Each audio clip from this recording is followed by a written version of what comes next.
Since 2008 financial crisis के बाद दुनिया के जो तमाम तर मार्केट्स है, तमाम तर इकानमीज़ है, वो यूएस लिक्विडिटी मीन के जो सेंट्रल बैंक्स जो यूएस फेड है वो जो प्रिंटिंग ऑफ मनी कर रही है, इस साइकिल से ड्राइव हो रहे हैं। और क्रिप्टो की इस वक्त मार्केट कैप है वो 2.7 ट्रिलियन है और इस साइकिल बिजनेस साइकिल के एंड तक ये आलमोस्ट 10 ट्रिलियन तक जाएगा और by 2030 it will almost be a 90 trillion dollar. और ये 10 ईयर में जो नेस्डेक के 100 साल लगे मार्केट कैप 50 ट्रिलियन को, ये उसको क्रॉस कर सकता है। अस्सलाम वालेकुम, मेरा नाम सलीम खान है और मैं पीएचडी इकोनॉमिक्स स्कॉलर हूँ और साथ साथ में क्रिप्टो करेंसी और फाइनेंशियल मार्केट को काफ़ी अरसे से फॉलो कर रहा हूँ। आज मैं एक बिगेस्ट मैक्रो अपॉर्चुनिटी के बारे में बात करूँगा कि किस तरह क्रिप्टो करेंसी और जो मैक्रो इकोनॉमिक्स है वो इसको कैसे एक्सप्लेन करते हैं और ये कैसे अगले 10 साल के लिए एक बिगेस्ट अपॉर्चुनिटी हो सकती है। सिंस 2008 फाइनेंशियल क्राइसिस के बाद दुनिया के जो तमाम तर मार्केट्स है, तमाम तर इकानमीज़ है, वो यूएस लिक्विडिटी मीन के जो सेंट्रल बैंक्स जो यूएस फेड है वो जो प्रिंटिंग ऑफ मनी कर रही है, इस साइकिल से ड्राइव हो रहे हैं। और उसकी मेन जो इम्पैक्ट है वो है डिबेसमेंट ऑफ करेंसी, जो ग्रेजुअली आपकी परचेजिंग पावर को कम करती है और आपकी जो एसेट प्राइस है वो इससे बढ़ते हैं और वो ऑप्टिकल इक्लूजन है। ओवर द टाइम हम देख रहे हैं कि जो ग्लोबल जीडीपीज़ के जो ट्रेंड्स है वो डिक्लाइन हो रहे हैं और एडवांस कंट्रीज़ में, और उसकी 3 मेजर फैक्टर है। उसमें जो सबसे पहला पॉपुलेशन ग्रोथ, सेकंड पे प्रोडक्टिविटी ग्रोथ और third is a debt growth. क्योंकि यूएस एक रिज़र्व करेंसी कंट्री है तो हम इस वक्त जो यूएस इकॉनमी है उसके चार्ट्स के थ्रू एक्सप्लेन करेंगे कि किस तरह ये अगले 10 साल के लिए मार्केट में ये लिक्विडिटी इंजेक्शन करेंगे और उससे एसेट प्राइस मूव होंगे और ये एक बिगेस्ट अपॉर्चुनिटी पर क्रिप्टो साबित होगी। इस वक्त हम बात करेंगे यूएस इकॉनमी के, स्पेशली यूएस इकॉनमी, क्योंकि यूएस इकॉनमी एक रिज़र्व करेंसी है और इसके थ्रू हम आपको एक्सप्लेन करेंगे कि किस तरह वो अपकमिंग 10 साल के लिए वो किस तरह लिक्विडिटी इंजेक्शन करेंगे। आपके सामने जो चार्ट आ रही है वो यूएस जीडीपी की है और US GDP over the time जो इसकी ट्रेंड ग्रोथ रेट है वो डिक्लाइन हो रही है और इस वक्त आप देख ले तो since 1950 it is now 2% almost. इसकी मेन वजह जो है वो लेबर पार्टिसिपेशन है वो डिक्लाइन है और आप इस चार्ट में देख सकते हैं कि इसके साथ साथ इसकी पॉपुलेशन एजिड हो रही है तो इसकी आउटपुट पर वर्कर है वो भी डिक्लाइन हो रही है और वो आपको नज़र आ रहा है। इसके साथ साथ जो यूएस डेट है as a percent of GDP वो ओवर द टाइम इंक्रीज़ हो रही है। इसमें जो ये debt basically household sector में नहीं जाती, ना ही कॉर्पोरेट सेक्टर में सिंस 2008 जा रही है, ये बेसिकली गवर्नमेंट स्पेंडिंग में जा रही है। और इसकी मेन वजह यह है कि जो ग्रोथ डिक्लाइन है वो मैच हो रहा है पॉपुलेशन ग्रोथ के डिक्लाइन के साथ। इस वक्त अगर आप देख लें तो इस चार्ट में आपको शो होगा जो यूएस वर्किंग एज पॉपुलेशन है वो between 15 and 64 it is also nose down and it is going to happen for 2030।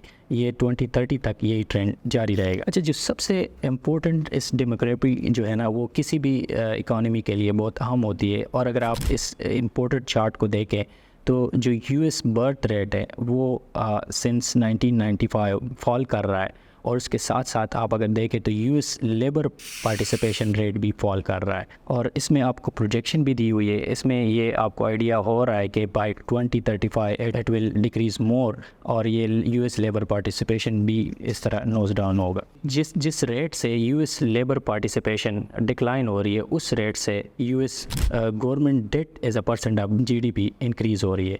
इसका क्या मतलब है? इसका मतलब ये है कि जो आपकी जो वर्किंग एज पॉपुलेशन है वो एजड हो रही है तो उसकी बाकी नेसेसिटी को, इसकी जो हेल्थ सर्विसेज है उसके भी एक्सपेंडिचर बढ़ रहे होते हैं और न्यू पॉपुलेशन आपके मार्केट में एंटर नहीं होता, तो इससे आपकी जो यूएस गवर्नमेंट स्पेंडिंग है वो एक परफेक्टली मैच कर रहा है कि परसेंट ऑफ जीडीपी वो इंक्रीज़ हो रहा है जिस परसेंटेज से लेबर पार्टिसिपेशन डिक्रीज़ हो रही है। और इसको एक और एविडेंस से हम कंफर्म कर सकते हैं जो अभी ये चार्ट आपके सामने है कि जो फिट नेट लिक्विडिटी है वो US government debt as a percent of GDP perfectly match कर रही है। जैसे US government spending of GDP increase हो रही है तो जो इसकी सेंट्रल बैंक है फेड है वो इतनी रेशो से मार्केट में पैसा इंजेक्ट कर रहा है। बेसिकली इस वक्त जो फॉलिंग ग्रोथ रेट की इस वक्त सेंट्रल बैंक, दुनिया के सेंट्रल बैंक ने जो सोल्यूशन निकाला है वो है न्यू डेट इशू। वो क्यों करते हैं? क्योंकि अगर आपके पास 2 चीज़ें, या तो आप रियल ग्रोथ को इंक्रीज़ करेंगे या फिर आप जो है ना इसकी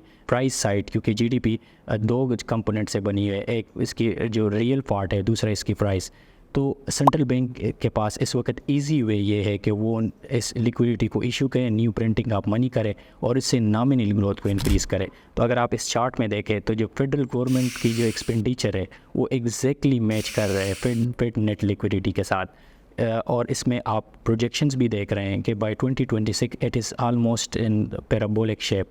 इसका मतलब है कि जो अपकमिंग 10 साल है इसमें जो फेड ने मज़ीद लिक्विडिटी मज़ीद हाई रेट के साथ मार्केट में इंजेक्ट करना है। अब ये क्योंकि आपको मैंने बताया था कि यूएस एक रिज़र्व करेंसी कंट्री है, तो इसका इम्पेक्ट बाकी इकानमीज़ पे होते हैं और बाकी इकानमीज़ के लिए जो डॉलर है वो एज अ गोल्ड काम कर रहा है। तो आप देखें कि साथ साथ जो यूएस की ग्रोथ रेट डिक्लाइन हो रही है, तो इसके साथ तमाम एडवांस इकानमी की भी ग्रोथ रेट डिक्लाइन हो रही है। इसमें चाइना और यूरोप और तमाम जोन शामिल है। तो वो भी साथ साथ जो है ना अपने इस प्रॉब्लम को सॉल्व करने के लिए वो मज़ीद जो इसकी जो ऊपर डेट लेते हैं उस डेट को सर्विस करने के लिए वो मज़ीद liquidity over the cycle inject करते हैं। और आप देख रहे हैं कि जो टोटल GMI की जो रिपोर्ट है ग्लोबल इन्वेस्टर फर्म की, उसकी GMI टोटल लिक्विडिटी इंडेक्स है वो भी वो सिंस 2007 एक अपवर्ड ट्रेंड में शो हो रहा है। जो दुनिया के तमाम सेंट्रल बैंक इस वक्त 8% से ग्लोबल लिक्विडिटी इंजेक्ट कर रहे हैं तमाम मार्केट्स में, और इसकी जो ग्रोथ रेट है वो एनुअली 8% पर ईयर है। ये जो स्लोइंग इकॉनमीज़ की जो ट्रेंड है ये इस पे मजबूर करते हैं गवर्नमेंट को कि वो मज़ीद डेट इशू करे for servicing of the previous debt. क्योंकि जब आप लेट सपोज़ इस वक्त US 99% ऑफ द GDP कर्जा ले चुका है, तो इस वक्त उसकी जो ग्रोथ रेट है वो 2% है और इसकी जो गवर्नमेंट स्पेंडिंग है वो 6% है। तो इस वक्त US को हर साल टोटल डिफिसिट स्पेंडिंग है वो 4% की आलमोस्ट बनती है और ये आलमोस्ट 1 ट्रिलियन के करीब है। ये मज़ीद डेट को रोल ओवर करते हैं, तो डेट को रिन्यू करने के लिए ये जो इंटरेस्ट रेट फाइनेंसिंग है वो इस रेट से करेंगे। मतलब आप हर साल आलमोस्ट 1 ट्रिलियन मार्केट में प्रिंटिंग ऑफ मनी ये आप इशू करेंगे। बेसिकली जैसे कि मैंने बताया कि जो तमाम सेंट्रल बैंक जो लिक्विडिटी इशू करते हैं वो थ्रू गवर्नमेंट स्पेंडिंग होती है, वो रियल सेक्टर में नहीं जाती। इसमें मेजर कंपोनेंट नहीं है, ना ही कॉर्पोरेट सेक्टर है। तो the only component is the government spending, और वो government spending directly financial markets में जाता है। तो आप देख रहे हैं इस चार्ट में आपको नज़र आएगा कि जो नेस्डेक और टोटल ग्लोबल लिक्विडिटी है वो एग्जैक्टली परफेक्टली मैच कर रहे हैं। Almost the correlation is 97%। लेकिन साथ साथ ये ओनली ट्रेडिशनल मार्केट्स है नेस्डेक जो इस वक्त टोटल लिक्विडिटी के साथ मैच कर रहा है। अगर हम GMI टोटल लिक्विडिटी इंडेक्स ले लें और तमाम ग्लोबल इक्विटी मार्केट ले लें, तो इस वक्त टोटल ग्लोबल लिक्विडिटी है वो अंडर परफॉर्म है और ये आलमोस्ट पर ईयर 2.5% रेट के साथ डिक्लाइन कर रही है और 35% रेट टोटल इसका जो है ना अंडर परफॉर्मेंस आ रही है। लेकिन आपको ये एक स्टनिंग ग्राफ नज़र आएगा जो इस वक्त ग्लोबल लिक्विडिटी है वो जो बिटकॉइन है इसको आलमोस्ट वो 105% के साथ जो है ना आउट परफॉर्म कर रहा है। और इसकी वजह यह है कि जो सबसे ज़्यादा जो इस लिक्विडिटी के साथ फाइनेंशियल मार्केट और में सबसे ज़्यादा जो सेंसिटिव है वो है बिटकॉइन। अब एक इस लिक्विडिटी इंजेक्शन के साथ ये होता है कि एक 8% लिक्विडिटी है वो ग्लोबल लिक्विडिटी है और 4% ग्लोबल इन्फ्लेशन है। तो इस वक्त जो हर्डल रेट है पर इन्वेस्टमेंट वो आलमोस्ट 12% है। इसका मतलब ये है कि अगर किसी भी इन्वेस्टमेंट 12% से बिलो रिटर्न दे रहा है उसकी जो वैल्यू है वो डिप्रिशिएट हो रही है ओवर द टाइम। इससे ऊपर अगर इस पे है 8 to 8 फार है और इससे ऊपर आपकी जो एसेट की वैल्यू है वो इंक्रीज़ हो रही है। ट्रेडिशनल इन्वेस्टमेंट्स है वो सारे के सारे इस वक्त बिटकॉइन के अगेंस्ट 99% अंडर परफॉर्म है और बिटकॉइन तमाम ट्रेडिशनल इन्वेस्टमेंट जिसमें बॉन्ड नेस्डेक एवरीथिंग शामिल है, ये just like a super black hole है पर लिक्विडिटी। जितनी भी लिक्विडिटी आ रही है वो इस वक्त क्रिप्टो और बिटकॉइन में जा रही है। इसकी जो मेन वजह ये है वो है नेटवर्क एडॉप्शन और क्रिप्टो की जो एडाप्टेशन है। ये आपको चार्ट नज़र आ रहा होगा, इस वक्त आलमोस्ट डबल फास्टर स्पीड से इंटरनेट जब उस टाइम पे था तो जो क्रिप्टो की अडाप्टेशन है वो आलमोस्ट डबल थी। और एक प्रोजेक्शंस के साथ ये कहा जा सकता है कि by 2030 almost half of population 4 billion लोग इस नेटवर्क को यूज़ कर रहे होंगे और इससे जो है ना वो फ़ायदा ले रहे होंगे। तो ये एक एक्सपोनेंशियल है क्योंकि आप एक तो जिस लोग इसको अडॉप्ट करेंगे तो इसके साथ साथ इसकी जो कॉइन्स है और सारी जो वैल्यू है एक साथ जो है ना वो बढ़ रही है। अगर आप इस चार्ट को देखें तो आपको अंदाज़ा होगा कि जो बेस्ट परफॉर्मिंग डिजिटल एसेट्स है वो सिंस 14 आउट परफॉर्म कर रहे हैं तमाम मार्केट्स को।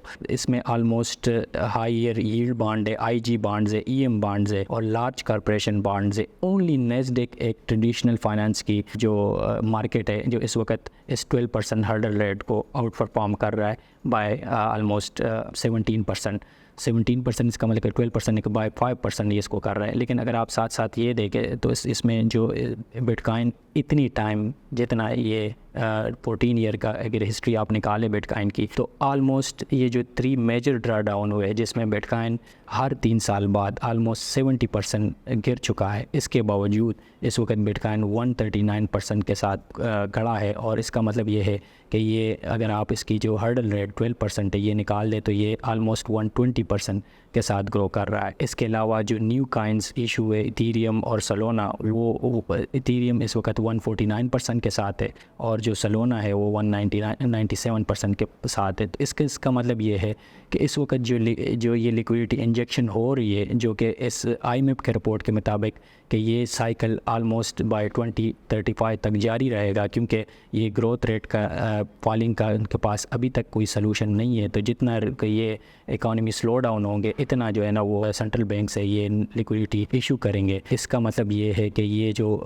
ऑलमोस्ट ये जो बिटकॉइन और क्रिप्टो करेंसी की साइकिल है, अगर ये इस प्रोजेक्शन के साथ जाएंगे तो ये बिटकॉइन जो है ना वो $1 मिलियन तक जा सकता है बाय 2030 और सोल और इसके साथ जो है ना वो ऑलमोस्ट ये एक्सपोनेंशियली इंक्रीज़ कर सकते हैं। इस वक्त जो क्रिप्टो की इस वक्त मार्केट कैप है वो 2.7 ट्रिलियन है और इस साइकिल बिज़नेस साइकिल के एंड तक ये ऑलमोस्ट 10 ट्रिलियन तक जाएगा और by 2030 it will almost be $90 trillion. और ये 10 ईयर में जो नेस्डेक के 100 साल लगे मार्केट कैप 50 ट्रिलियन को, ये उसको क्रॉस कर सकता है। ये जो प्रेडिक्शन है ये ग्लोबल मैक्रो इन्वेस्टर एक लार्ज फॉर्म है इस वक्त जो इन्वेस्ट कर रहे हैं तमाम एसेट्स में, ये इनके मुताबिक कि ये बाय 2030 ये ऑलमोस्ट $90 ट्रिलियन तक जा सकता है बाय टोकनाइजेशन ऑफ एसेट्स। तो ये एक बिगेस्ट अपॉर्चुनिटी है। इसके लिए सबसे जो अहम चीज़ है वो है लिक्विडिटी साइकिल को समझना, और हम आपको बाकी मज़ीद वीडियो में ये बताएंगे कि किस तरह ये लिक्विडिटी साइकिल को समझ के आप क्रिप्टो मार्केट में एग्ज़िट ले सकते हैं और एंट्री ले सकते हैं without any taking the hassle of fundamental and technical analysis। तो तब तक के लिए अल्लाह हाफ़िज़। Thank you so much for watching.